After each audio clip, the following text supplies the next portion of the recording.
solve for x when 4 to the power x plus 10 to the power x equals to 25 to the power x তাহলে কি দেওয়া আছে দেখো তাহলে 4 to the power x plus 10 to the power x equals যদি 25 to the power x হয় তাহলে x এর মান কি হবে আমাদের এই সলভটা করতে হবে। এই ধরনের সমীকরণ সমাধান করতে গেলে প্রথমে আমাদের দেখতে হবে যে এইগুলো টার্মগুলো কিরকম দেওয়া আছে। দেখো দেখো 4 মানে হচ্ছে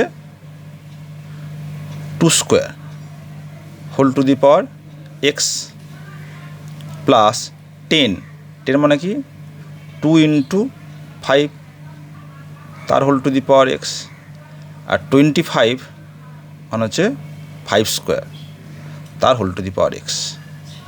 তাহলে এই যে মিডিল টার্মটা কি আছে না 2 ইন্টু 5 দুই এন্ডের প্রোডাক্ট ফর্মে দেওয়া আছে। এখন আমরা জানি যে a to the power m whole to the power n equals to a to the power m into n এবং a b whole to the power m equals to a to the power m into b to the power m. এগুলো আমরা কাজে লাগাবো। তাহলে আবার আমরা তাহলে এখানে লিখতে পারি দেখো or 2 to the power 2x plus 2 to the power x into 5 to the power x equals to 5 to the power 2x। এখন যদি আমরা 2 টু দি পাওয়ার 2x দিয়ে ভাগ করে দিই তাহলে কী পাবো দেখো তাহলে 2 to the power 2x by 2 to the power 2x কারণ এটা শূন্য নয় ভাগ করতেই পারি 2 to the power x into 5 to the power x by 2 to the power 2x equals to 5 to the power 2x by 2 to the power 2x। এখন আমরা কি বলতে পারবো যে a to the power m by b to the power m equals to a by b whole to the power m।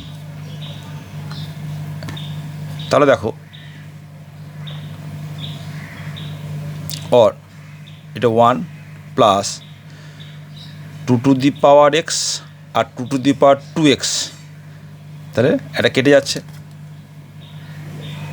তাহলে কত 2 to the power x তাহলে লিখতে পারি 5 to the power x by 2 to the power x equals to 5 by 2 whole to the power 2x। আর এটা কি লিখতে পারবো 1 plus 5 by 2 whole to the power x আর 5 বাই 2 দেখো 2x তাহলে ঠিক এই ফর্মটা a to the power m n equal to a to the power m whole to the power n this equals to 5 by 2 whole to the power x তার square. এখন ধরে নিচ্ছি let 5 by 2 whole to the power x equals to a। তাহলে এটা কী দাঁড়া আছে দেখো or 1 plus a equals to a square. আমি সব যদি রাইট হ্যান্ড সাইডে নিয়ে যাই তো লিখতে পারবো a square minus a minus 1 this is equal to 0। তাহলে আমাদের যে সমীকরণটা দেওয়া ছিল সেটা কিন্তু এখন একটা কোয়াড্রেটিক ইকুয়েশনে চলে এসছে। আমরা এখন সিদ্ধরাচার্যের ফর্মুলা দিয়ে এটাকে সলভ করতে পারি। সিদ্ধরাচার্য কী বলছেন যে a x square plus b x plus c equal to 0 যেখানে এ নট ইকুয়াল টু 0 তাহলে আমরা লিখতে পারি যে x equals to minus b plus minus root over b square minus 4ac by 2a। এটা হচ্ছে শ্রীধর আচার্যের ফর্মুলা। আমরা এখন এটা ইউজ করি। তাহলে or a equals to minus b, এখানে কত 1, তা মাইনাস মানে হচ্ছে plus 1 root over b square হচ্ছে minus 1 whole square plus 4ac, c মানে হচ্ছে -1 বাই 2a, 2 ইন্টু 1, তা কি দাঁড়ালো 1 plus minus root over 1 plus 4 by 2, this is equal to 1 plus minus root over 5 by 2। এখন এখানে লক্ষ্য করে দেখো যে 5/2 অলওয়েজ পজিটিভ কোয়ান্টিটি, তাহলে এ কী হবে, এও কিন্তু একটা পজিটিভ কোয়ান্টিটি হবে, নেগেটিভ হতে পারে না।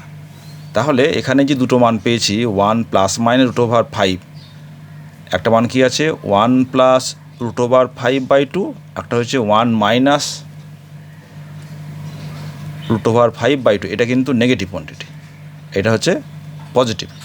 তাহলে যেহেতু এক্স পজিটিভ, নেগেটিভ হতে পারে না, সে কারণে আমরা এখানে এক্সের একটা মানই নেব, যে এ ইকলস টু হবে 1 প্লাস রুট ওভার 5/2, ঠিক আছে। তাহলে এ মানে কত 5/2 whole to the power x, তা লিখতে পারি this equals to 5/2 whole to the power x equals to 1 plus root 5/2। আমাদের কিন্তু এক্সের মান বের করতে হবে। এ প্রসঙ্গে বলে রাখি যে লগ থেকে বলতে পারবো যে যদি b to the power a equals to c হয়, তাহলে from the definition of log আমি বলতে পারবো যে log c to the base b equals to হচ্ছে এ। তাহলে দেখো এখানে যে পাওয়ারে এক্স রয়েছে, তাহলে এক্সের মান কি হবে, যে তাহলে x equals to log 1 plus root 5/2 to the base 5/2। তাহলে এটা হচ্ছে আমাদের আনসার।